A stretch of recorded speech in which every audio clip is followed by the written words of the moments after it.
Fala galera, bem-vindos a mais um The Biggest Podcast. A gente vai falar hoje muito sobre Data Analytics, Data Science, Deep Learning. Galera, hoje o papo é bom, viu? Se você não se inscreveu no nosso canal, se inscreve no canal, clica no sininho para ser notificado dos novos vídeos e dá like nos vídeos e assiste os nossos outros vídeos também que a gente está lançando a cada quarta-feira, pessoal. E aí, Davizão? É isso aí, eu sou o Davizão, esse aqui é o Grandão e conosco a gente tem o prazer inenarrável de receber o Marcelo Fernandes. Ele que é gerente de desenvolvimento de negócios da FICO, professor da FIA e da Sentipol, na área de analytics, estatística. Cara, enfim, muito conhecimento aqui para dividir com a gente. Marcelo, seja super bem-vindo, vai ser um bate-papo super legal contigo, cara. Com certeza, Davizão. Com certeza, Grandão, prazer. Prazer também inenarrável estar aqui, né, para dividir esse espaço com vocês, falar um pouquinho sobre esse tema que é a questão do analytics, dos dados, do processo de tomada de decisão das empresas, esse movimento que cada vez mais as empresas têm adotado para poderem ser mais competitivas, conseguirem extrair mais valor de alguns dos ativos mais importantes que elas têm, que são os dados, né? Então, a gente está aqui para trocar ideia aí, um ping-pong sobre esse tema aí. É isso aí.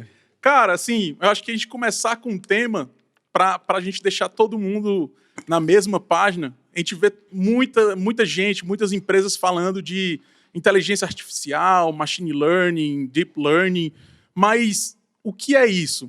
O que é que ele come? De onde é que ele vem, cara? Assim, dá um detalhe, porque tem gente que nem sabe o que é, fala, acha bonito, mas pensa que está fazendo, mas na realidade não tem o conhecimento total. É uma boa pergunta, viu, Davizão? Porque o que acontece? Existe muita mística em torno desse tema. Eu não sei se é por uma questão de que as coisas têm que necessariamente parecerem difíceis para poderem justificar todo o investimento que as empresas fazem no tema, no assunto, contratação de profissionais altissimamente capacitados, com conhecimento altamente profundo sobre o tema.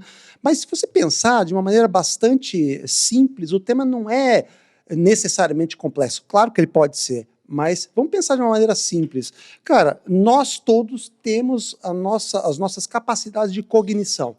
Você dá para uma criança, você pega uma criança de 4 anos que já saiba falar, já saiba se comunicar mais ou menos. Vou dar o exemplo da minha filha. Fiz esse teste com ela no ano passado, 1 ano e pouco atrás. Dei para ela uma folhinha de papel com com várias figurinhas. Algumas eram animais e outras eram tipo biscoitinhos, chocolate, assim. Só que, eu não sei, se você olhar no Google, você vai procurar lá, tem uma brincadeira lá, escreve lá, Deep Learning Chihuahua Cookies.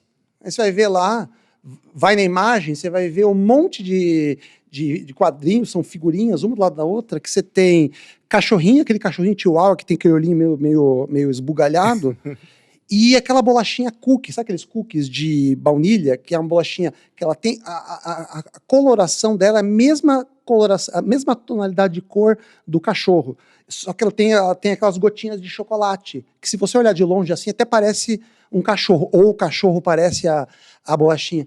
Aí eu passei para minha filha, olha só, o que é isso aqui? Isso aqui para você é um cachorrinho ou é um biscoitinho?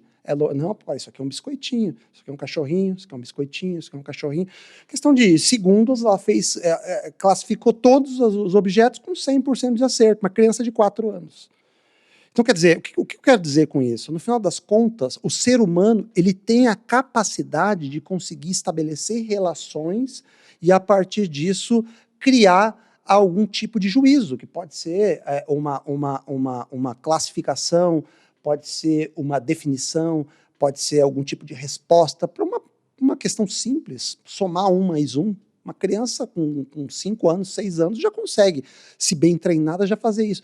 E a partir do momento que ela vai evoluindo ao longo do tempo, ela vai ganhando o que a gente chama de mais conexões mentais, né? Mais neurônios. E por isso vai ficando, entre aspas, mais inteligente, sendo capaz de resolver problemas mais complexos. Isso tem que ser estimulado, obviamente, mas é o caminho natural da vida, né? Uhum. Até um determinado momento que começa a acontecer o caminho contrário, né?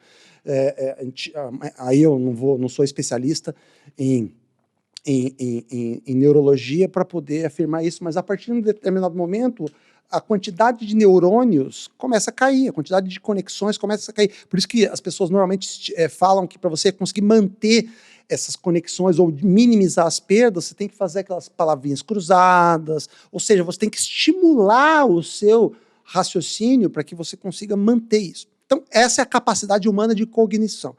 Muito bem. Só que, hoje em dia, com a quantidade enorme de dados que a gente tem à disposição, a gente tem, e com a capacidade enorme de processamento que as máquinas têm, você pode se perguntar, mas espera aí, mas por que eu não posso, de alguma forma, passar essa capacidade de cognição que o ser humano tem para um processo de larga escala, que isso possa ser feito por um computador? Dá um exemplo. Imagina o seguinte, você pega aí frutas dentro de uma... Eu fiz um projeto numa empresa de agribusiness e você tinha um momento lá da escolha das frutas que eles separavam frutas, laranjas estragadas de laranjas assim, em perfeito estado, que não iam ser descartadas. Você bate o olho, qualquer pessoa bate o olho, puta, isso aqui está estragado, essa laranja está estragada. Você vê até pela tonalidade da casca que ela já está meio... passou. Às vezes você pega, você consegue sentir. Legal. Só que imagina o seguinte, mas você fazer esse processo de classificação durante horas e horas e horas, quantas laranjas você vai conseguir classificar manualmente? Quantas pessoas eu vou precisar para poder classificar, de repente, 1 milhão de laranjas? Aí você fala, pô, mas espera aí, mas será que eu não consigo transmitir essa capacidade de classificação para o computador? Aí, usando todo o arsenal de metodologias que já existe há anos. Redes neurais, o pessoal fala muito hoje como sendo algo extremamente novo. Cara, já existe há uns 60, 70 anos. Só que ainda não era tão escalável, por quê? Porque não se tinha uma capacidade computacional tão absurda quanto se tem hoje. Então, o que acontece? Pegam esses algoritmos, esses métodos matemáticos, usam o computador, você ensina o computador dizendo, ó, essa laranja aqui, ó, fotografias, essa laranja aqui, ela é boa, essa aqui tá podre, essa é boa, essa tá boa, essa tá podre. O computador vai entendendo quais são as características que se referem a cada um dos dois grupos, podres ou boas, e ele começa a ter a capacidade de classificar isso sozinho, através de uma fórmula matemática que foi inserida no computador pelo ser humano. Quem é que programou? Você fala muito em Python hoje, né? Por exemplo, Python você tem metodologias, por exemplo, baseadas em redes neurais que já estão implementadas. São códigos que alguém, um ser humano, criou e implementou no computador, para que ele consiga fazer esse trabalho. Então, quando a gente fala de inteligência artificial, é um tremendo guarda-chuva, né? Que no frigir dos ovos é a capacidade que a gente tem de transferir para as máquinas a possibilidade de elas tomarem decisões como se fossem humanos. Por isso que fala que é artificial, porque é feito por uma máquina, não por um ser humano. Quando eu falo máquina, robô, não é máquina e robô como a gente vê na ficção. É um computador, um laptop. São os Jetsons, né? Então o negócio é mais simples do que a gente imagina, né? Maravilha. Marcelo, e esse lance aí que o pessoal comenta, agora os dados é o novo petróleo. A gente estava até conversando no carro na vinda, e aí surgiu isso. Pô, será que é o novo petróleo? Mas porque o petróleo é escasso, né? E aí, no caso, os dados não são. E aí, como é que isso é um fato ou é fake news? Isso é muito engraçado, porque eu cresci ouvindo, cara, daqui a 2 anos vai acabar o petróleo no mundo. A gente tem que arrumar uma solução para isso, porque tem muito plástico. E aí, a cada ano que passava, cara, descobriram uma nova fonte de petróleo, blá. E aí, os dados são finitos, não são finitos? Os dados são um novo petróleo, de fato? Como é que funciona isso? Deixa eu até fazer um contraponto, porque, na verdade, isso é um estudo do IDC, cara, alguns anos atrás, mostrando o volume de dados que vem sendo gerados no mundo, né? Se a gente for pensar no que a gente chama de dados estruturados, que esses dados que a gente encontra corriqueiramente aí, armazenados em Excel, em bancos de dados relacionais, Access, SQL, que você tem lá, por exemplo, a data de nascimento da pessoa, que você tem lá a idade, que você tem lá, por exemplo, o estado civil, o sexo. O que acontece? O volume de crescimento desses dados ele está atingindo um determinado nível de estabilidade. Então, ele não cresce assim, ó. Ele cresce assim. Não é mais exponencial, então. Não é mais exponencial. Esse tipo de dado. Só que em paralelo a isso, Existe um tipo de dado chamado dado não estruturado. O que é um dado não estruturado? É um dado que, por si só, você olha para ele e não consegue fazer nada. Imagina assim, se eu te falo assim, ô grandão, ó, no computador ali, cara, tem um banco de dados de 2 milhões de imagens. Tudo com imagens ali de, por exemplo, eu quero identificar se uma peça de um determinado tipo de equipamento, se ela é defeituosa ou não. Se você olhar imagem a imagem, você vai ver se ela é ou não é. Cara, mas são 2 milhões. Aí já dificulta, né? O que... Agora, você trouxe um ponto aí, mas que é muito interessante, porque né, em 2009 para 2010, eu tive a oportunidade de estagiar na Daimler, lá da Mercedes, lá na Alemanha. E uma das visitas nas plantas lá, que eu tive a oportunidade de ver, eles tinham uma máquina fotográfica, né? Até então eu tinha feito estudado um pouco sobre reconhecimento de imagens e reconhecimento de padrões. E lá essa máquina, ela batia a foto, acho que se não me falei a memória, eram 84 fotografias do motor, e baseado nessas fotografias ele dizia se tinha alguma irregularidade, se apresentava algum defeito, né? Eu não sei se era baseado algumas imagens que eram fixas, né, digamos assim, ou se era baseado já em imagens que eram, vamos dizer, que tinham passado por vários processos de aprendizagem, né? Mas naquela época, ou seja, eu estou falando de há 11 anos, né, já tinha esse benefício, né? Depois, então, teve aquele lance que a pessoa coloca lá o número para você pegar e reconhecer se você é um ser humano ou está querendo fazer um scrapping do site, né, pegando os dados do site. E aí passa para aquela verificação. Que é a máquina de Turing, né? Isso. E aí, então, tem tudo esse processo todo que a gente está vendo aí de dados não estruturados, a gente fala muito de imagens. E aí, também, isso serve para a parte médica, para a parte de manufatura. Isso tem crescido realmente ou foi só uma coisa que iniciou, mas parou? Como é que você tem crescido de forma absolutamente exponencial. E quando eu falo de dado não estruturado, voltando um pouco à questão, até para responder aquela questão se os dados de fato são novo petróleo, quando eu falo de dado não estruturado, eu estou falando de imagem, eu estou falando de áudio, eu estou falando de texto. E estou falando de dados de alguma forma que não são tão organizados quanto os outros tipos de dados que a gente está acostumado, a gente sempre esteve acostumado a trabalhar. Alguém te manda uma planilha e fala assim, cara, tira umas médias para mim, faz uma análise, faz um gráfico.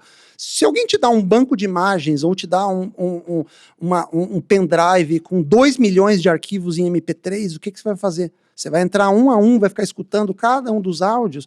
Esse tipo de dado, você percebe que ele está mais bruto, né? Então você precisa que esse dado passe por que a gente chama de uma fase de pré-processamento. Ou seja, ele seja transformado num tipo de arquivo que o computador consiga processar com facilidade e consiga extrair esses padrões.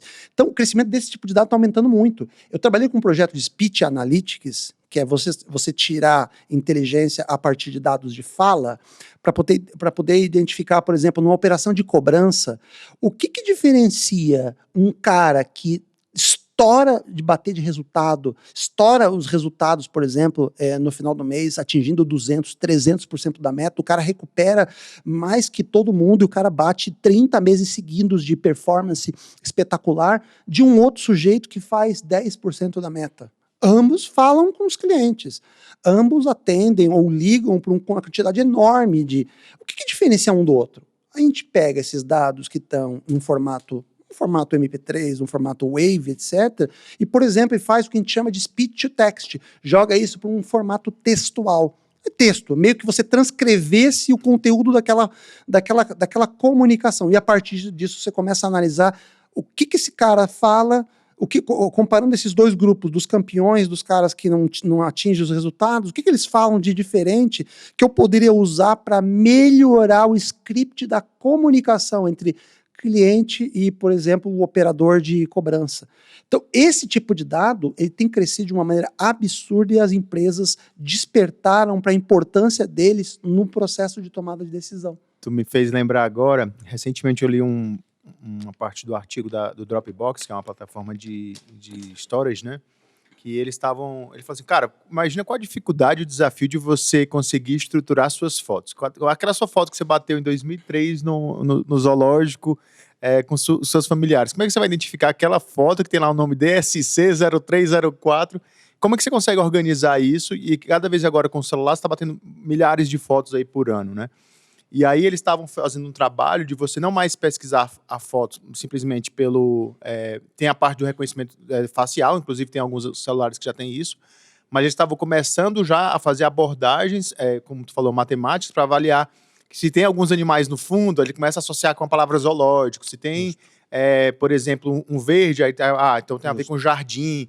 E aí você conseguir começar a procurar suas fotos por não só o local, porque a foto tem no metadado o local, mas também você colocar elementos. 3 pessoas, 4 pessoas, e aí pelos rostos eles conseguirem identificar isso. E aí eles estão começando a implementar isso, e acho que com o tempo vai melhorando, você vai conseguir encontrar aquela foto que você não se lembra onde é que estava, né? Quer saber? Vou dar um exemplo prático. O Google Fotos já faz isso, tá? Nativamente. Você pega a última versão do Google Fotos, até as versões mais recentes já faziam. Tinha uma foto que eu tirei quando eu viajei para a África do Sul, em Cape Town, em 2011, que eu tava querendo recuperar. Cara, mas eu não achava aquela foto, eu não lembrava exatamente do dia, eu não queria ficar procurando dia a dia. Puta, eu tirei 5.000 fotos naquela viagem. Escrevi lá no Google, helicóptero. Cara, apareceram todas as fotos que eu tinha armazenadas. Eu não coloquei helicóptero em nenhum metadado, não fiz nenhum tagueamento, nada. Tudo nativamente feito pelo Google. Apareceram lá umas 50 fotos de helicóptero, porque eu gosto de tirar foto, por exemplo, a câmera, pegar a asa do helicóptero parada, né? Um helicóptero no ar.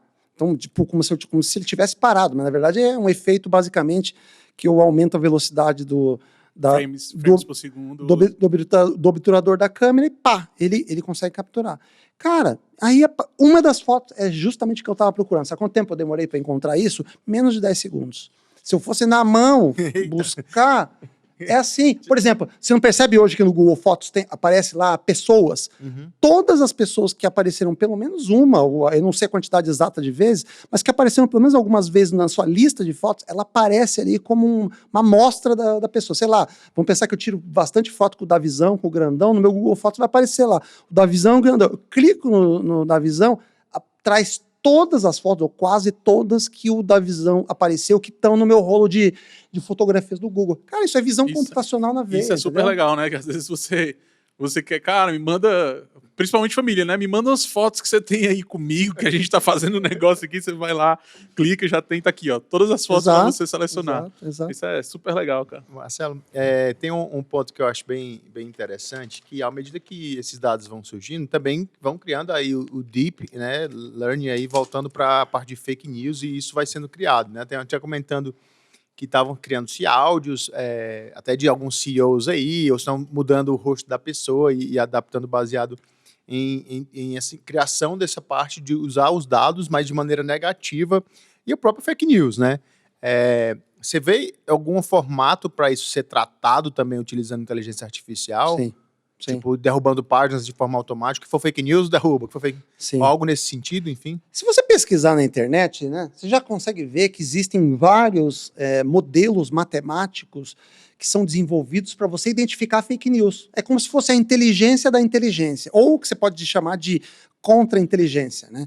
Cara, por que acontece? Porque é complexo mesmo, né? Isso que você está falando, por exemplo, que é o que a gente chama basicamente de deepfakes. Deepfakes, né? Você tem, por exemplo, lá alguém que manipula um formato de vídeo, por exemplo, e faz, por exemplo, o Obama parecer falar coisas que ele jamais falou, e com um nível de realismo brutal. O que acontece? Existem modelos aí baseados em abordagens deep learning, né, modelos baseados em redes neurais convolucionais, que eles pegam e conseguem comparar, por exemplo, vídeos falsos com vídeos verdadeiros, e consegue do no processo de formação, não só da imagem, como do próprio no processo da renderização, elementos que diferenciam. Então, quer dizer, uma pista sequer que exista já pode ser suficiente para você identificar um padrão de diferença entre... Óbvio, aí você fala assim, pô, então para isso eu preciso treinar necessariamente uma máquina para que ela consiga diferenciar o que é um padrão verdadeiro e o que é um padrão falso. Sim, a máquina precisa ser treinada, porque se a máquina não for treinada... Você já fez um teste? Depois pega no celular, tanto no Android, no iOS também tem. Você baixa aplicativos que eles implementam o TensorFlow no celular. O que é um TensorFlow? O TensorFlow é um framework de reconhecimento de padrões do Google, que o Google abriu publicamente há alguns anos aí. E o que eles fizeram? Esse algoritmo é um algoritmo de reconhecimento facial. Reconhecimento de imagem de maneira mais ampla. Então, se você procurar lá no Play Store, TensorFlow, Image Detection, qualquer coisa do gênero, vai aparecer uma pancada de aplicativo assim. Você pega e aponta o aplicativo com a câmera aberta para essa garrafa aqui, ó. Como ele já tem garrafa no banco de imagens que ele aprendeu a reconhecer, ele vai colocar ali, ó, bottle, e coloca em inglês, né? Bottle 0.9, ou seja, 90% disso aqui é uma garrafa. Só que o que acontece, cara? Essa tigela aí, por exemplo, teoricamente seria bowl, né? Bowl, alguma coisa assim. Ele pode olhar e, cara, e classificar isso aí, sei lá, como um cinzeiro. Entendi. Uma pessoa, pô, peraí, não, minha filha me ouvindo falar, não, papai, mas isso aí não é um cinzeiro, isso é uma tigelinha. Uma criança de 5 anos consegue diferenciar. Só que como ele não tem esse objeto na base de dados, ele não foi treinado para reconhecer esse objeto, ele tenta identificar no universo que ele conhece o que é mais parecido. Daí, porra, pode ser uma coisa que, do ponto de vista geométrico, pareça até similar, dependendo do ângulo que você pega. Só que, porra, para qualquer um de nós é um erro grosseiro. Sim, perfeito, perfeito. A gente estava falando aí da questão da fake news. Meu pai me deu um livro de aniversário que se chama Os Engenheiros do Caos, né? Que é justamente aí o advento de informações falsas com uma aparência de realismo muito grande com o advento da tecnologia e facilidade de entregar isso aí. Até uma dica aí para quem está assistindo a gente, Os Engenheiros do Caos, bem interessante esse livro. Sem dúvida. Marcelo, uma perguntinha aqui. O crescimento que eu estava dando uma lida hoje, 150% estava o volume de busca por profissionais aí de data analytics e tudo mais, né? Isso para os próximos 5 anos? Você acredita nisso que continua crescendo ainda mais e mais? Vai crescer. Vai crescer e condicionado e o crescimento tende a ser ainda maior, condicionado à ocorrência de um evento importante. Aí volta a questão dos dados são o novo petróleo, que eu quero continuar esse ponto, que é um ponto chave, né? Porque não adianta nada falar de mais profissionais no mercado, mais e mais e mais profissionais, se esses profissionais não conseguem extrair o que o dado tem de melhor. Então, o que acontece? Qual que é o grande problema hoje que eu vejo aí em muitas empresas? Eles contratam muitos profissionais de dados, só que os profissionais de dados, eles acabam não conseguindo extrair todo o potencial que os dados têm. Eles falam assim, é uma tarefa simples? Não é uma tarefa simples, é uma tarefa mega complexa. Mega complexa se a gente pensar de um ponto de vista mais estrutural, do ponto de vista mais corporativo, até porque os dados estão em tudo que é lugar, as empresas têm muitos repositórios, os repositórios não se conversam, você tem data lakes, você tem data warehouses, agora eles surgiram com novas abordagens como lake houses, e nada disso se conversa, muitas vezes. O que acontece? O cientista de dados, o engenheiro de dados, ele se prende muito ao dado, e menos ao problema de negócio. Entendi. Essa questão do problema de negócio é onde nasce a necessidade de cada um desses profissionais existirem. Porque o que acontece? Saiu uma matéria não só no Estadão, saiu também na MIT, falando por que projetos de ciência de dados e inteligência artificial falham tanto.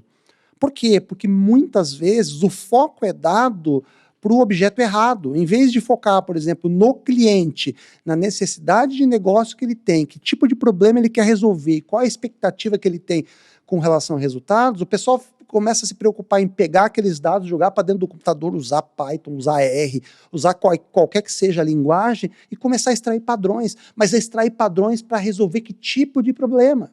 Então, tem que começar com a pergunta, então? Primeiro ponto é o que eu quero resolver. Não, eu vou usar um modelo neural, eu vou usar um modelo de random forest. Mas isso não acontece muito do lance das empresas começarem a coletar, e depois fala, poxa, tá aqui agora os dados. Aí começa a fazer, então, um estudo exploratório, né? E aí você começa a avaliar assim, poxa, mas o que vai sair daqui desse estudo exploratório? Nada. Tipo assim, o cara vai falar. Não tem hipótese nenhuma. O cara vai meio que rodando, talvez, em círculos e vai falar, talvez, lógico, pode ser que surja alguma coisa legal, mas eu imagino que você tá lá sem um objetivo final, né? Legal, mas o que é legal? O legal ele é muito relativo, né? O que é legal? Por exemplo, nesse momento, legal é tomar essa garrafinha de água. Só que, por exemplo, se eu estivesse num bar agora, nesse momento, será que essa garrafinha de água seria legal? Pô, de repente uma cervejinha gelada com uma porçãozinha de camarão ficaria melhor ainda, né? Então esse legal é totalmente subjetivo, por isso que muitas vezes esse processo de análise exploratória, você falou uma frase perfeita, as pessoas começam a andar em círculo, aí você começa a processar a informação para chegar aonde? Se eu não tenho nenhuma direção, se eu não tenho nenhum objetivo, qualquer coisa serve. Então esse é o grande pecado que eu vejo que ainda a gente não conseguiu fazer com que a ciência de dados, de fato, hoje tenha o devido reconhecimento que ela merece. Já está tendo, tá? Muito mais do que deveria. Mas, cara, ela tem um potencial brutalmente maior. Aí faz com que o pessoal crie uma percepção de que perdi tempo, dinheiro, isso aqui não serve para nada, o cara passa o dia ali, Por quê? Por quê? coletando informação. Por que acontece isso? Porque... Pensa comigo, uma empresa que investe milhões de reais, às vezes, para montar uma estrutura de dados, ela quer coletar resultado rápido. E em nenhum momento isso foi acordado sobre qual é o período que eu vou começar a coletar resultados. Para coletar resultado, primeiro, eu preciso saber o que eu quero responder. Se eu fico perdendo muito tempo para descobrir o que eu quero responder, passa 3, 4, 5, 6 meses, eu não atinjo resultado nenhum. O que a empresa faz? Desativa as estruturas, ou tira o foco, tira o pé, muda de direção. O que acontece? Gera uma frustração em cima desse processo. E aí vai dizer que o projeto não deu certo e o problema está em algo ali. Né? Ah, não, o problema está nos dados, o problema está nas pessoas. Cara, o problema, na verdade, é mais estrutural. E aí hoje, assim, hoje você já vê várias plataformas aí que a galera usa, tipo o próprio Power BI, tem o Tableau, tem várias plataformas de visualização dos dados, Sim. né? A pessoa que realmente está ali na ponta, realmente sendo analista de dados ou a parte de negócio, digamos assim, cabe também a essa pessoa que não está fazendo a parte de extração, transformação e carregamento, que é o ETL, né? Que está falando Extract, Transform e Load lá. Essa pessoa que tem que ter expertise, ao teu ver, muito diferentes do cientista de dados que está ali atrás com essa expertise, como é que você diferencia as expertises dessas duas pessoas? Sim, elas têm que ter expertises um pouco diferentes. O cientista de dados, via de regra, ele tem que ter uma capacidade para mergulhar mais nos dados, extrair padrões que ele não vai conseguir extrair com dashboards, né? Com esses gráficos mais simplesinhos que você coloca no dashboard, que é bonitão, que ele gera uns alertas, todo visual, colorido, que você mostra para um diretor executivo. O cientista de dados, ele vai olhar, vai usar métodos mais complexos de identificação de padrões e vai conseguir, por exemplo, identificar lá que no meio de 3 milhões de imagens tem, cara, 3 tipos de peças defeituosas que ele identificou que são totalmente diferentes, que nem o ser humano tinha conseguido detectar. E enquanto que o analista de BI, ele tem que ter uma capacidade mais artística de conseguir transformar um dado bruto em algo que possa ser visualizado mais rapidamente, que qualquer pessoa que consiga bater o olho já consiga... Putz, cara, agora consegui ver essa tendência, agora consegui entender o que está acontecendo. Então, parecem profissionais totalmente distintos sobre o nível de profundidade que eles têm sobre os dados, mas tem um ponto em comum, que aí entra o que a gente chama de alfabetismo de dados, que todas as pessoas da empresa, independente do nível hierárquico, tem que ter, que é ter a capacidade de olhar para uma massa de dados e dizer, cara, que tipo de análise eu poderia tirar daqui? Que tipo de insight eu poderia tirar daqui? Mesmo que ela não tenha um conhecimento profundo de analytics, mas ela tem o que a gente chama de pensamento crítico sobre os dados. Começando pelo quê? Pelo problema. O que eu quero resolver? Vou contar um exemplo rápido, super rápido, de um workshop que eu dei há uns anos atrás sobre alfabetismo de dados para um grupo de operadores de central de atendimento. O pessoal terminando no ensino médio, cara. Ensino médio. A maioria não sabia nem somar direito. Até se perguntasse tabuada para a galera ali, alguns não iam responder 5 vezes 7 direito, né? 5 vezes 9, 8 vezes 5. Legal. Comecei a explicar para eles, assim, basicamente, princípios de análise de dados, mas, assim, para pessoas que não têm nenhum conhecimento de estatística, zero. Tanto que o pré-requisito é, basicamente, curiosidade e pensamento crítico. Só isso. Esse era o pensamento crítico. Terminou o workshop, um menino veio para mim e falou assim, Marcelo, eu tive uma ideia que legal pra caramba. Sabe que ideia que eu tive? Fico pensando, eu atendo ligação o dia inteiro aqui, vejo os meus colegas atendendo, a quantidade de motivos que as pessoas ligam aqui, eu vejo os caras falando, é muito grande. Mas eu fico pensando, será que não tem algum tipo de concentração, cara? Não é possível. Pô, será que eu tenho 3, 4 mil motivos diferentes de ligação? Será que não tem gente ligando pelo mesmo motivo que, de repente, se a gente conseguisse identificar isso, a gente conseguiria trabalhar de forma proativa e daí reduzir o custo da operação? Olha o pensamento de um moleque de 17 anos. Olha o pensamento. Cara, conhecimento estatístico, analítico, zero.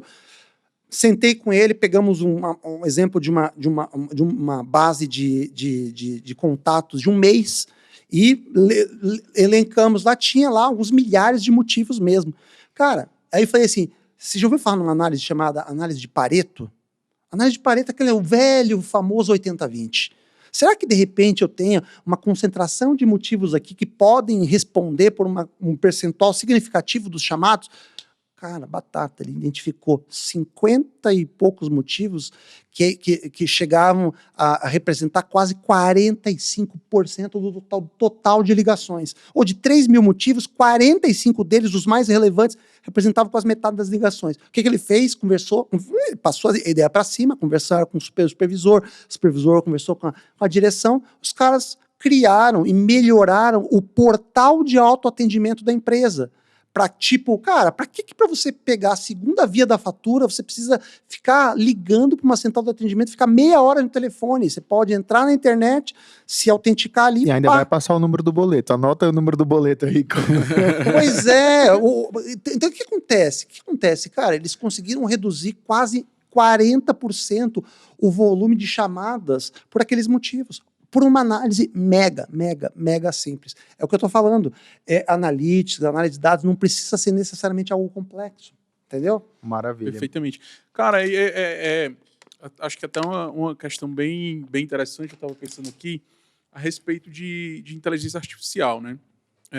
E acho que existe uma preocupação, que isso até a indústria de Hollywood mostra muito, em relação ao controle da inteligência artificial. E como é que as pessoas constroem, os programadores, os criadores dessa inteligência inicialmente, fazem isso de maneira ética. Quem é que supervisiona a inteligência artificial para que isso não fuja do controle e continue sendo ético? Esse é um tema mega polêmico e complexo. Por quê? O que acontece?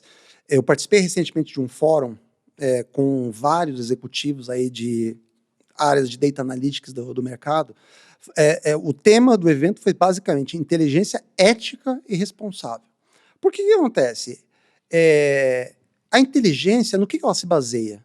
Vamos pensar o algoritmo de inteligência artificial. Via de regra, esses que são implementados nas empresas, eles se baseiam nos dados. E os dados, eles são gerados por quem? Pelas decisões que as pessoas tomam. Então vamos pensar um exemplo aqui, seleção de pessoas. Eu vou contratar, vamos pensar lá, coisa de 10 anos atrás, que eu estou começando a armazenar base de dados, eu vou começar a contratar gente para minha empresa. O que eu quero como modelo de estagiário? Eu quero um estagiário que seja faculdade top de linha. Nunca viu anúncios desse em CIE, em institutos de recrutamento de estudantes? Então o pessoal não queria atrair gente de faculdades nível B, queria pegar a gente da Unicamp, USP, papapá. Você já está criando um viés aí.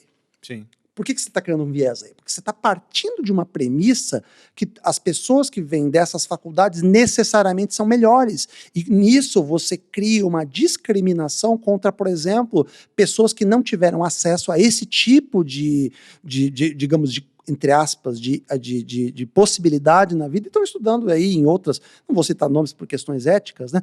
Mas e acontece, isso começa a popular a base de dados. Aí vem um amigo do grandão aqui e fala assim, vamos criar um projeto de People Analytics. Aí resolve desenvolver um modelo de inteligência artificial que pega todos esses dados históricos para dizer qual é o perfil de um estagiário de sucesso. que que vai acontecer? Nessa base de dados, muito provavelmente, a população negra está subrepresentada, a população gay está subrepresentada, a população feminina está subrepresentada. O que acontece? O modelo de inteligência artificial que vai ser construído vai ser carregado de viés e, muito consequentemente, vai ser um modelo completamente irresponsável. Você não vê as empresas cada vez mais querendo ter diversidade nas equipes, não sei o quê, não sei o quê, não sei o quê, justamente porque elas não querem que os algoritmos sejam os grandes tomadores de decisão sem que haja uma consciência crítica, que é um pouco o que você está perguntando. Então, o que acontece? Hoje existem mecanismos que permitem que eu consiga não só identificar viés nos algoritmos de decisão, como permita que eu consiga tratar isso, não consigo eliminar, mas eu consigo tratar isso minimamente antes desses dados serem usados para treinar os algoritmos e, mais do que isso, consiga criar um processo de captura de dados que favoreça essa amplitude de perfis que eu quero avaliar de uma forma igual. Não sei se vocês viram o filme, o documentário Coded Bias. Já viu o documentário Coded Bias? Está no Netflix, procura lá. Não, isso não assisti não. Procura lá no Netflix, Coded Bias. Tá aí a dica, viu, pessoal? Coded Bias, Não, viu? baita dica. Essa dica é de ouro. Matadora. Tem um ponto que você trouxe aqui que é interessante, Marcelo, que até durante uma apresentação de estatística o cara comentou, pô, você vai fazer então a média salarial das pessoas que moram em São Paulo, você vai fazer só ali na Faria Lima, como é que vai sair essa média aí? Você vai... Totalmente. Isso é um dado vezado. Ou outra coisa, não, vou fazer na Paulista, pega a galera que tá vindo da periferia trabalhar ali, se pega lá anotando, quando vem um filho de um grande banqueiro que trabalha na região ali, como você falou, não vou usar o nome lá, pá, anota o salário dele. Cara, por outlier da região. Totalmente. Daí você vai pegar a média depois. Aí você pega a Aí você média. tira uma média, o que essa média vai representar? Absolutamente nada. Esse é o grande ponto. Esse documentário Coded Bias, ele conta um experimento de uma pesquisadora do MIT, chamada Joy Blouwani. É uma pesquisadora negra. O que ela identifica?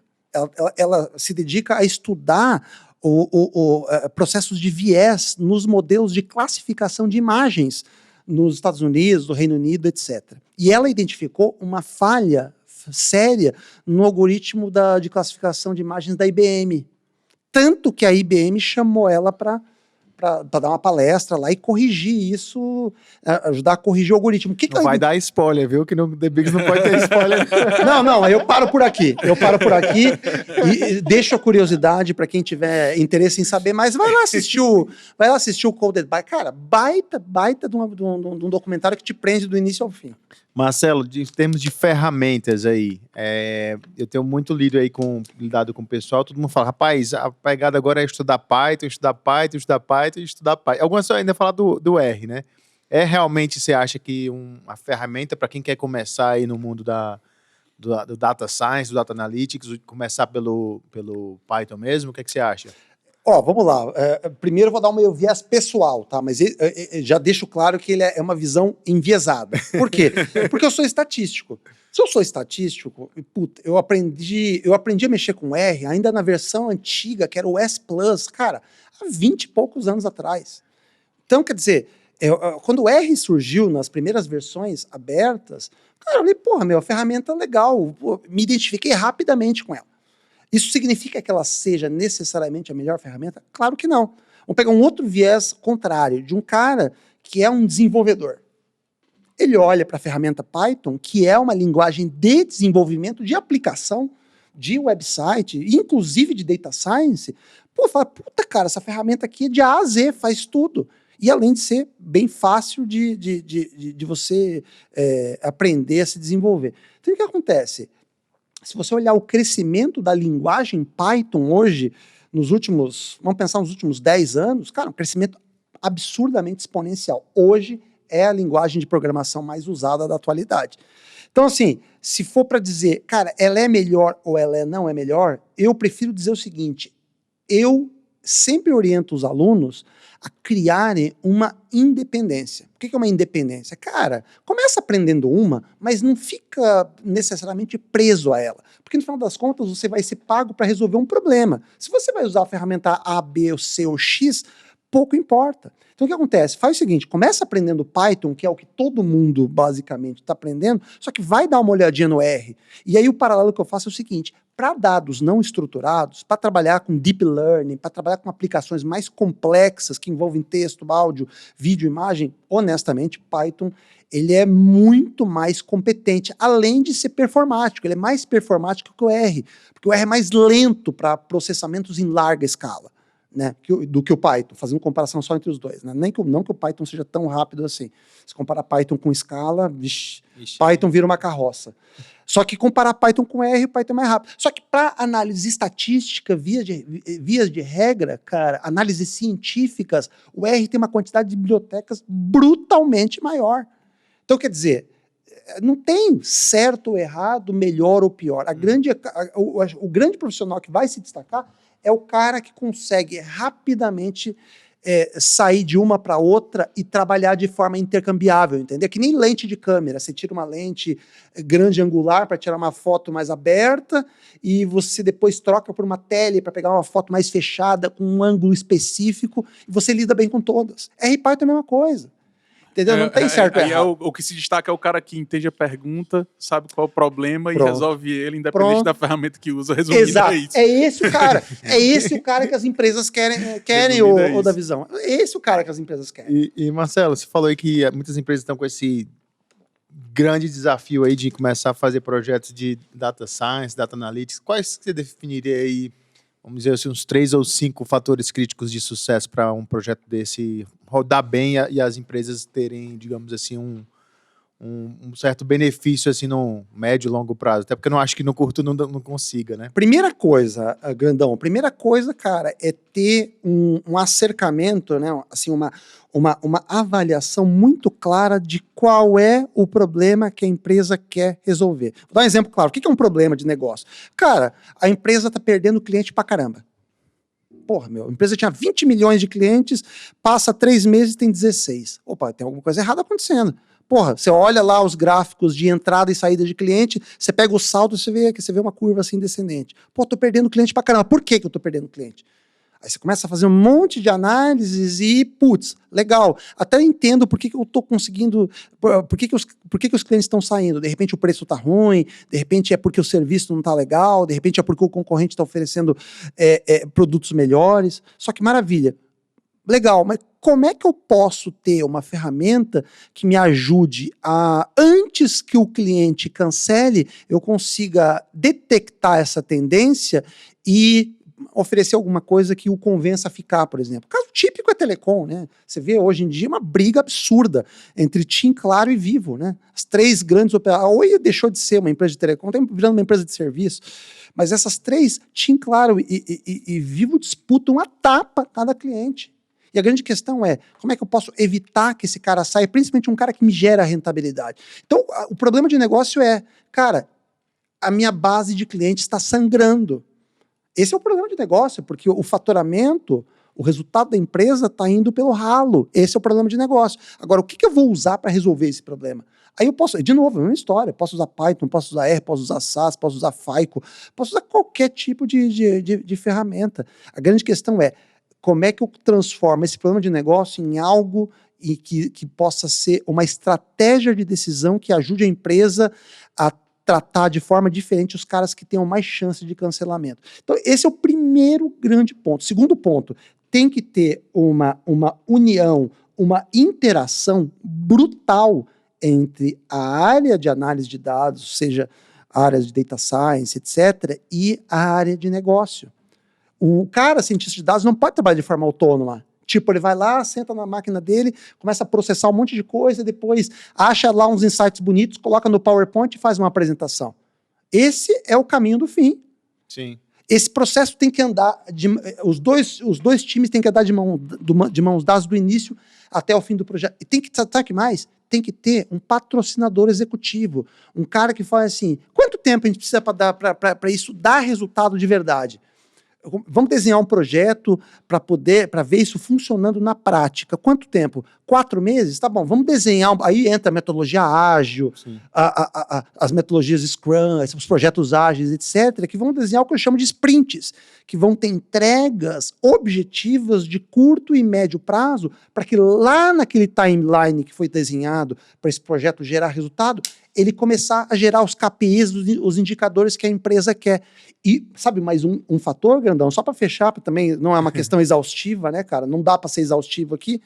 É você começar pequeno. Ah, não, mas, ó, vamos montar aqui uma estratégia de retenção, construindo uma pancada de modelo de churn, usando os métodos mais robustos da atualidade. Sabe o que vai acontecer? Vai chegar no meio do caminho, a empresa muda de estratégia e todos esses modelos vão pelo ralo, vão lá para a gaveta. Eu trabalhei num banco, assim, numa área de fraude, que meu chefe dizia para mim assim, Marcelo, enquanto vocês aí ficam pensando nos melhores modelos, etc., o fraudador está lá na rua, inventando novas formas de fraudar e gerar prejuízo para o banco. Então, aí ele usou uma frase assim, eu prefiro um modelo razoável, funcionando e tomando decisão, do que um modelo da NASA que está engavetado. Sim. Entendeu? Então, começar pequeno, só para fechar, te ajuda a você patrocinar fases futuras desse projeto que gera aí um roadmap de melhoria contínua, entendeu? Entendi. Marcelo, você já participou de algum processo de normalização de dados, onde os dados não são estruturados e aí tem que normalizar esses dados em termos... Já passou por algum desse tipo de projeto? Sim. Eu já participei de um projeto de mineração de texto que o pessoal queria fazer o quê? O pessoal queria usar o que o cliente... Eu trabalhei muito tempo com cobrança, com crédito, né, com prevenção à fraude. E na cobrança, por exemplo, o que o cliente fala para o operador de por que ele não pode pagar, ou quais são as dificuldades que ele está passando, cara, podem ser um elemento fundamental para você predizer se esse cara vai pagar daqui 1 mês, daqui 2, daqui 3. Só que é um dado não estruturado. Entendi. E olhando o histórico, você só vê lá quantas vezes o cara entrou em cobrança, quantas vezes ele foi acionado, características sociodemográficas dele, quanto ele ganha, se ele está desempregado, se ele não está. Mas o que ele fala na comunicação, o pessoal não estava usando. Aí a gente pegou esses dados não estruturados e criamos um processo que a gente chama de feature engineering, né? Que é basicamente um processo de engenharia de variáveis que você transforma esses dados não estruturados em variáveis, em novos campos para a base de dados, para poder testar isso nos modelos preditivos de, por exemplo, de propensão a pagamento, os collection scores da vida, etc, etc. Cara, um monte dessas variáveis geraram ali uma inteligência, um insight, uma riqueza que deu um saltinho ali, um salto na capacidade do modelo de identificar se o cara ia pagar ou não. Um dado totalmente não estruturado que, a priori, os caras não davam bola nenhuma. Caramba. O pessoal ia pela base e aí tinha uma mina de ouro ali dentro do... Que é isso, a mina de ouro está no dado não estruturado. Esse é um grande segredo. As pessoas têm que não só ficar muito limitado ao Excel. Cara, por isso que nesse caso eu entendo um pouco a popularidade do Python. Porque como o R também tem bibliotecas para trabalhar com dados não estruturados? Tem um monte. Só que o que acontece? Com Python você tem isso não só mais desenvolvido, mas também do ponto de vista de processamento e gente usando uma quantidade muito maior. Aí você vê, se você procurar tutoriais sobre, por exemplo, processamento de imagem, pode fazer um web scrap, outra coisa interessante, web scraping, né? Você faz raspagem de dados na internet para você gerar a base de dados para fazer uma análise, por exemplo. Eu fiz um processo de raspagem uns anos atrás para poder ver características de empregos, né? Que tipo de qualificação as empresas estavam exigindo para determinados tipos de cargo? Você vai lá e vê um monte de postagens. Ah, eu quero o cara que tem SQL, que tem Excel avançado, que tenha Python, que tenha R, que não tem não sei o quê, que venha de escola XPTO. Aí você pega uma base, sei lá, vários posts, de milhares de anúncios, de um monte de vagas, você pega e joga isso para dentro de uma base de dados e faz uma análise. É o que a gente chama de web scraping, né? Sim.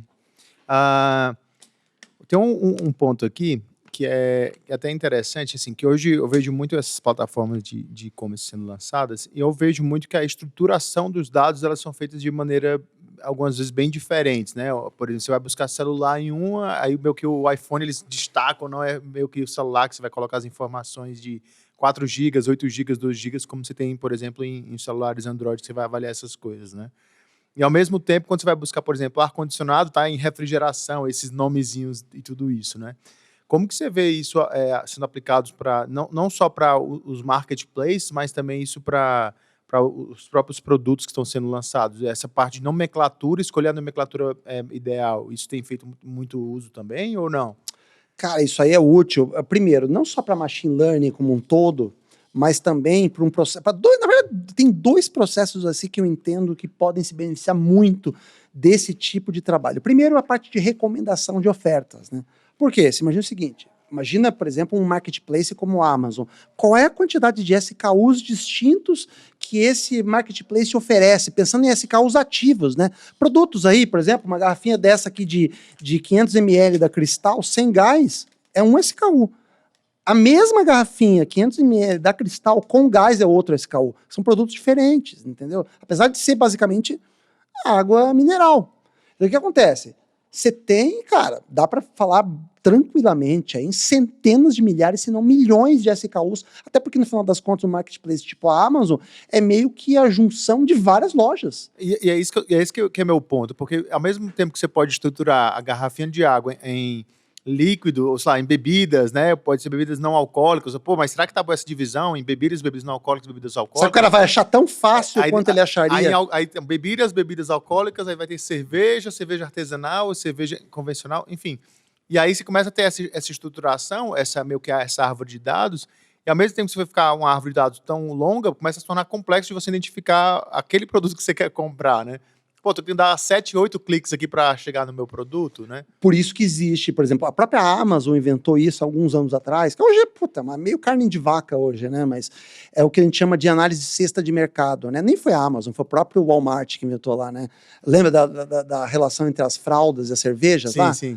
Cara, porra, hoje em dia, com essas bases de dados gigantes, cara, aconteceu isso comigo. Eu tava em Nova York, eu estava procurando no site da Amazon uma caixinha de som da Bose que eu queria comprar. Aquela SoundLink 3 lá. Pô, puta caixinha de som. Cara, 140, 150 dólares mais ou menos. Beleza. Eu cliquei na caixinha de som para comprar. Eu ia comprar e ia fechar a compra ali. Só que apareceu logo embaixo assim uma mensagem. Pessoas que compraram essa caixinha de som também compraram. O famoso bundle aí. Mano, aí eu vi uma capinha pra caixinha de som, de couro, combinava com a cor dela, tal, não sei o quê, que era mais 50 dólares. No final das contas, eu gastei 50 dólares num negócio que eu não precisava, só que no frigir dos ovos me chamou a atenção. No bundle, ele tava com um descontinho ali, acabei 50 dólares pagando a mais. Cara, eu tinha tendência de comprar essa capinha de couro, cara, talvez se eu visse ela pronta, com a caixinha dentro da capinha, bonitinha, tal, não sei o quê, eu até tivesse comprado, mas não era meu pensamento original. Então o que acontece? Só que de alguma forma tinha uma tendência, tanto que eu acabei juntando lá e comprei. Gerou uma influência. Parecia aquele comprar, não comprar, comprei, né? Exato.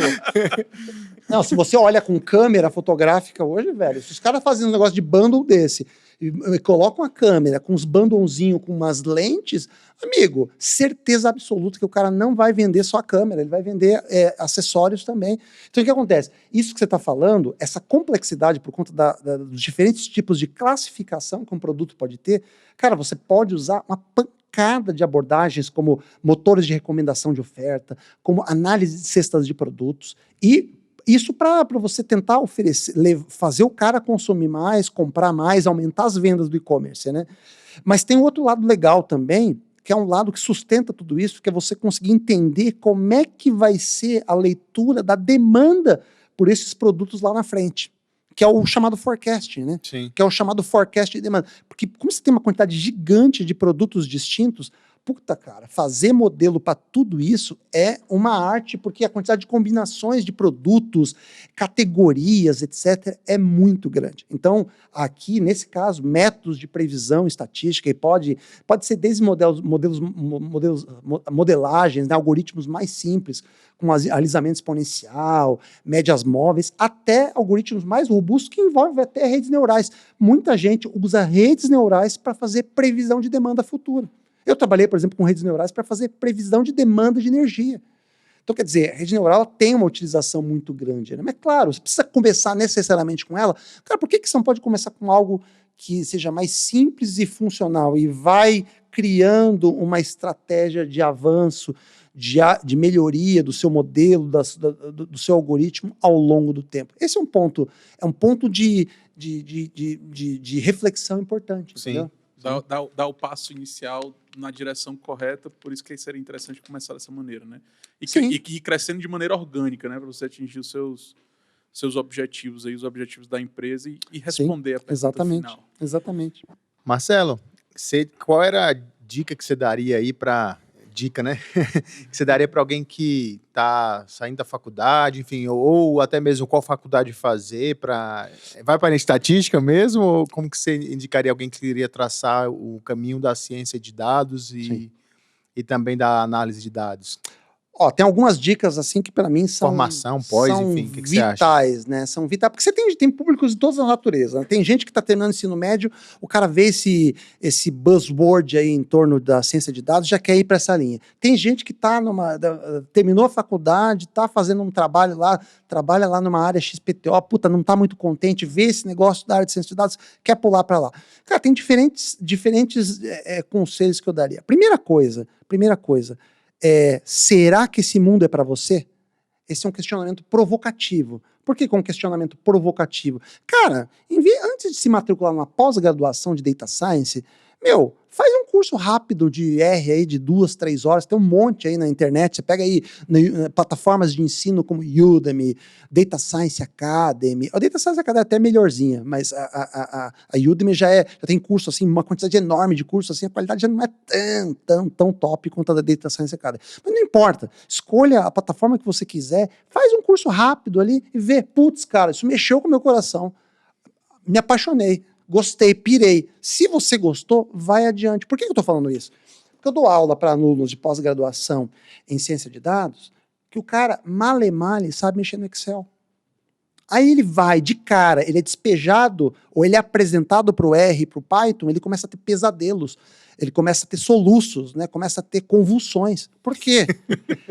Porque o cara, mas peraí, é isso aí que eu vou ter que fazer quando eu estiver trabalhando? Não, mas não era isso que eu esperava. Eu gostava de ciência de dados até saber o que cientista de dados faz, né? Pois é, velho. Aí o cara viaja na maionese e desiste. E se frustra mais do que isso. Então, que assim, primeira coisa, vale o segredo também de um projeto de modelagem. O seu projeto de transformação, de autotransformação num profissional de ciência de dados, ele também pode ser modular. Começa devagar, amigo, vai com calma, vai lendo matérias, vai lendo reportagens, pega uns livrinhos de estatística para dar uma olhada. Puta, cara, me apaixonei por estatística, pirei. Putz, você tem mais chance de ser um bom cientista de dados do que um cara ruim. Só que, beleza, gostei disso, vou adiante. Putz, maravilha. Começa a refletir sobre que tipo de problema de negócio você gostaria de resolver, ou em que área você gostaria de atuar. Porque o que eu vejo muito, um monte de cientistas de dados com puta conhecimento de modelagem, de algoritmos, que não sabe aplicar isso a um problema real que cai na mão dele. E agora o que eu faço? Aí, o que acontece? Dá desespero no cara, aí ele vai para a empresa e no dia a dia da empresa as coisas pipocando, as coisas são como são, não são estruturadas, o cara fica desesperado e resolve desistir da profissão. Porque não era isso que tinham falado para mim, que era ciência de dados. O pessoal falou para mim que era só aplicar algoritmos. Tá aqui a base aplica, né? Tá aqui a base aplica. Não, eu vou contar um caso rápido que eu trabalhei numa empresa de telecom, só para você ver a expectativa da realidade. Trabalhei num projeto, numa empresa de telecom, não posso falar o nome, mas para quê? Era para identificar qual que era a chance de um cliente entrar com uma ação judicial contra a empresa. Cara, um dos caras que trabalhava no meu time, ele era considerado assim como se fosse a joia da coroa. Cara mega especialista, doutor, conhece tudo de Python, de R, um monstro, né? Um cara desse vai destruir. Fomos fazer o projeto, tal, não sei o quê. Aí, na reunião inicial, que era para conversar com o cliente para entender quais seriam os potenciais fatores que influenciariam o cliente a entrar com uma ação. Eu estava lá, cara, suando. As minhas costas aqui tá suando pra caramba. aquele dia, se eu pegasse a minha camiseta e torcesse assim, cara, eu encheria essa garrafa aqui facilmente. Porque foram 8 horas tensas, assim, umas 20 pessoas, todo mundo falando ao mesmo tempo, assim, como é normalmente no dia a dia. E ele lá todo tranquilo. Ele falou assim, cara, anota aí pra gente depois fazer um apanhado geral e conseguir ter um resumo do que a gente discutiu aqui. Cara, eu fui lá olhar depois se ele tinha anotado alguma coisa. Ah, não, sabe o que é? Puta, a conversa estava meio chata, tal, não sei o quê. Tinha outras coisas urgentes aqui para fazer no R, tal, no Pai, então eu acabei me concentrando nisso. Eu falei, cara, mas... O cara sai da reunião. Em que plano? Ele ficou na reunião, mas ele estava, mas não estava. Sim. E o que acontece? Resumo da ópera. Cara, ele estava numa realidade que ele achava que ciência de dados era só a partir do momento que eu passasse uma base de dados para ele começar a modelar. Quando, na verdade, isso é uma parte limitada do projeto de dados. Uma parte importante é você desenhar todo esse processo em torno do problema que você vai resolver. Por exemplo, por que um cara entra com uma ação contrária? Porque, por exemplo, o cara pediu para instalarem uma TV a cabo, por exemplo, os caras foram lá, fingiram que instalaram, ou se deu algum problema, acharam que instalaram, não instalaram e começaram a cobrar o cara. Aí o cara fala assim, pô, mas peraí, por que estão me cobrando? Vocês nem instalaram. O cara abre a reclamação, fica puto, tal, não sei o quê, e continuam cobrando ele. Aí o cara não paga, jogam ele no Serasa, negativam ele. O que ele faz? Entra com uma ação contrária e pede... Pô, ele pagava R$100 por mês, pede uma indenização de 5 mil. Pô, faz a conta, R$100 para 5 mil são 50 vezes. Um cliente fazendo isso, ok, não dá impacto nenhum. Pensa em 10 mil clientes fazendo isso. Sim. Tamanho do rombo. Então, o que acontece?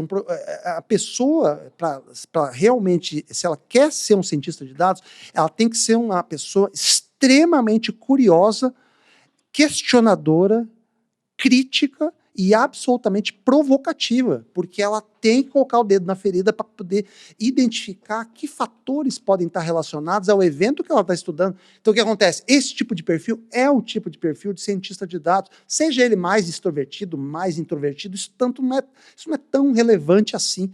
É importante, até certo ponto, uma questão de apresentação, etc. Mas tem pessoas que são introvertidas, que eu conheço, que são geniais. Por quê? Porque mesmo sendo tímidas, elas conseguem estabelecer um link entre elas e o cara de negócio que, pô, tudo que ela gera de insight, ela valida com os caras. Quando você vai apresentar isso para uma direção num board, por exemplo, numa apresentação executiva, todo mundo está comprado. É basicamente a apresentação é basicamente uma formalização. Então, esse processo é construído. Então, estudar estatística, pensar em querer resolver problemas, eu acho que são alguns dos pontos que são mais importantes para qualquer profissional que queira se dar bem nesse tipo. E outra coisa fundamental, cara, resiliência é uma qualidade brutal. Por quê? Porque te dá a proteção para você não se frustrar de forma exagerada, porque a realidade do dia a dia ela é completamente diferente da expectativa que a gente vê em documentários do YouTube, em lives que o pessoal fala, em casos de uso maravilhosos que você vê nas revistas, etc, etc. No dia a dia é totalmente diferente. Os dados são bichados, o chefe não tem paciência, a área de negócio quer o negócio para ontem, e você tem um tempo limitado para chegar lá numa resposta. Vocês passam um dia olhando para esse negócio aí, não sai nada daí. Não sai nada, puta, e o chefe cobrando. Olha o custo dessa área. Olha o custo da... exatamente, você começa a ouvir papo, a nossa área não é de receita, nossa área só gera custo, vão ter corte de cabeças, a empresa entra em reestruturação. Pô, cara, se o cara que for trabalhar com dados não tiver um pouquinho de autocrítica para poder saber se é esse ou não é o mundo que ele quer trabalhar, eu não tô falando que seja um inferno, não, muito pelo contrário, é uma delícia, é gostoso pra caramba. Só que não é esse cenário cor-de-rosa que as pessoas muitas vezes pregam, entendeu?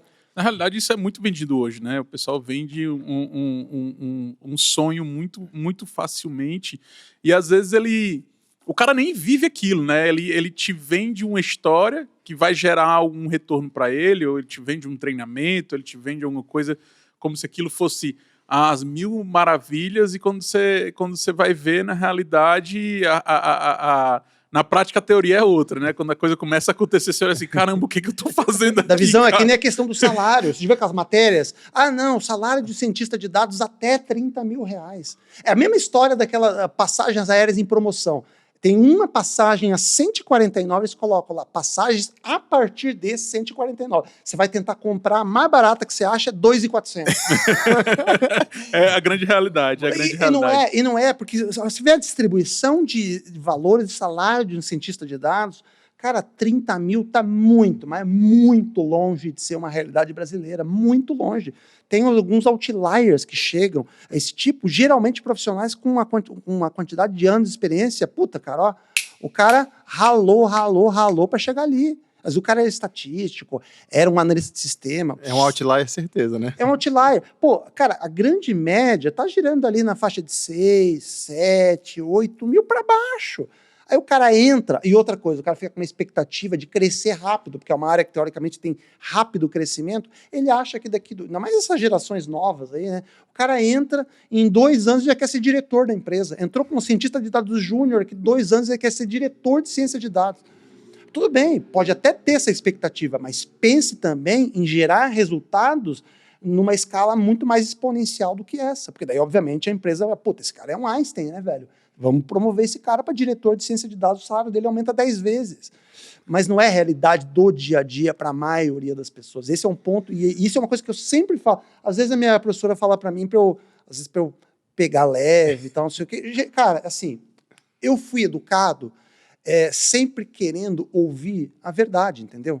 Porque eu não quero me frustrar vivendo um mundo que não existe.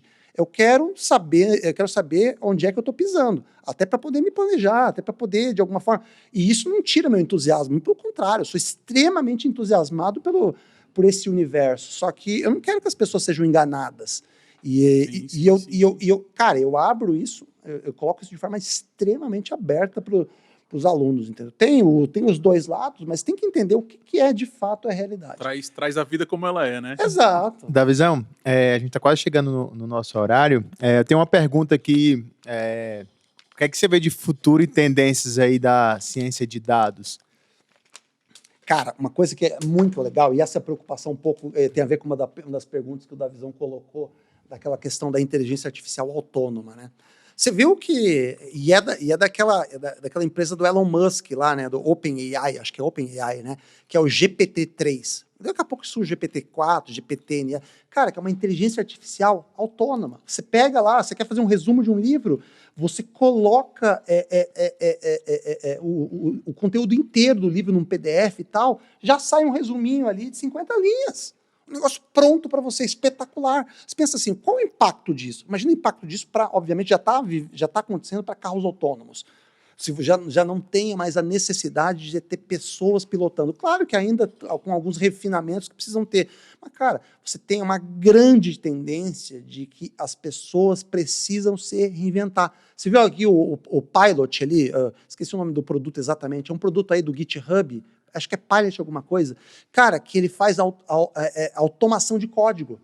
Você começa a digitar, pá, ele já te sugere todos os códigos ali. Quer dizer, vai matar o programador? Não vai matar o programador, mas ele vai, teoricamente, exigir que o programador consiga ser mais inteligente na questão da construção do código, na questão do tipo de problema que aquele código vai resolver. Ou seja, vai ter que, de alguma forma, refinar o tipo de atuação de cada pessoa. As pessoas não vão mais poder se limitar ao básico. Isso é bom, porque desafia as pessoas. Então, eu vejo como uma grande tendência cada vez mais aplicações desse tipo de inteligência artificial mais, entre aspas, autônoma, que permita que a gente consiga ter um grande nível de produtividade num espaço curto de tempo. Então, cara, eu acho isso espetacular.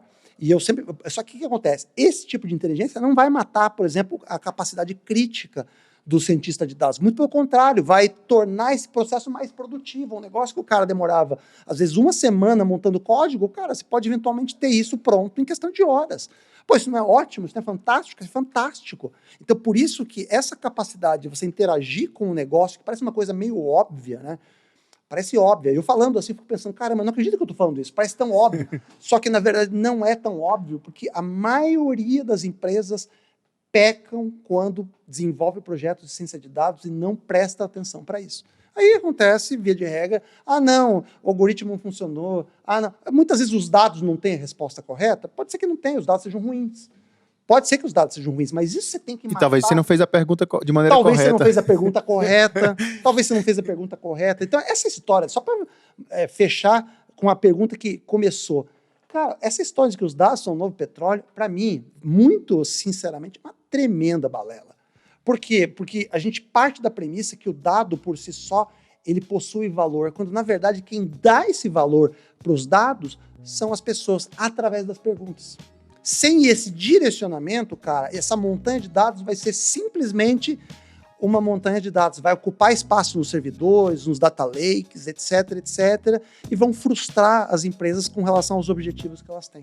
Maravilha, Marcelo. Isso aí. Marcelo, aqui não é o show da Xuxa, cara, mas deixa um beijinho aí pra quem você quiser, cara. Aqui é um beijinho. Vou mandar um beijinho pra minha esposa, pras minhas filhas, pra minha mãe, pro meu pai, para meus irmãos, todo mundo. E, cara, obviamente, deixa aqui um abraço. Primeiro, um super agradecimento aí vocês pelo convite, ao Andrezão lá pela indicação. Cara, e assim, e um abraço bem grande também para todo mundo que quer entrar nessa área. Assim, a área é linda, ela é maravilhosa, ela é muito legal, mas ela tem desafios que muitas vezes não te contam. Então, assim, cria uma visão um pouco mais crítica sobre o que você quer e o que você não quer para decidir, para tomar a melhor decisão de entrar ou não entrar numa área dessa. Maravilha. Marcelo, um prazer te ter aqui no The Bigs Podcast. Valeu demais aí por todas as informações, os insights que você falou aí pra gente, não só pra gente, mas quem também tá iniciando nessa área e quer iniciar nessa área de Data Science, Data Analytics. Muito conhecimento aqui na mesa hoje, hein, Davizão? Foi aprendizado demais, cara. Então, Express, né? Aprendizado Express. Exato. Então foi uma aula, cara, uma verdadeira aula do professor Marcelo, né? Ele que é professor de fato aí, deu uma aula aqui pra gente.